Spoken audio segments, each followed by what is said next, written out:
గత ఎన్నికల్లో సీఎం జగన్ ప్రవేశపెట్టిన మేనిఫెస్టోలోని ప్రతి అంశాన్ని నెరవేర్చామని అన్నారు వైఎస్ఆర్సీపీ అభ్యర్థి రాచమల్లి శివప్రసాద్ రెడ్డి. టీడీపీ ప్రకటించిన మేనిఫెస్టో ఒక అబద్ధపు పోటకమని ఎద్దేవా చేశారు. వాటిని అమలు చేయాలంటే రాష్ట్ర ప్రభుత్వం కేంద్ర బడ్జెట్, కేంద్ర ప్రభుత్వం రాష్ట్ర వాటా, వరల్డ్ బ్యాంక్ ఇచ్చే అప్పులు కూడా సరిపోవని రాచమల్లి విమర్శించారు. సీఎం జగన్ పై గెలవాలనే తపనతోనే చంద్రబాబు నాయుడు అమలు చేయపరచలేదని, మేనిఫెస్టోను ప్రవేశపెట్టారని ఫైర్ అయ్యారు. ఇక మోసపూరిత హామీలతో ప్రజలను మోసం చేయాలని టీడీపీ చూస్తుందని అన్నారు. కూటమిలో ఒక వ్యక్తి చంద్రబాబు మేనిఫెస్టోను వ్యతిరేకిస్తున్నారని రాచమల్లు ఆరోపించారు.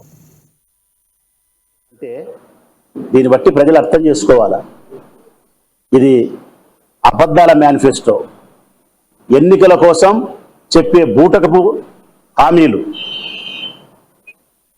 పరిమితమైన పథకాలను 2019 ఎన్నికల కంటే ముందు మేనిఫెస్టో విడుదల చేసి 5 సంవత్సరాలు నిర్విరామంగా ఏ విఘ్నము లేకుండా ప్రజలకు చెప్పిన తారీఖు చెప్పినట్టు అందించగలిగినాడు.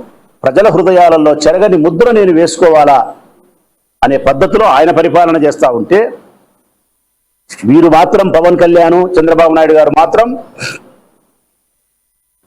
ఏ మాత్రమే కానీ ప్రజలకు సంబంధించిన పాలన విషయంలో నిబద్ధతను గాలి వదిలేసి, విశ్వసనీయత అనే పదానికి ఏమాత్రమే కానీ అర్థం లేకుండా, ప్రజలారా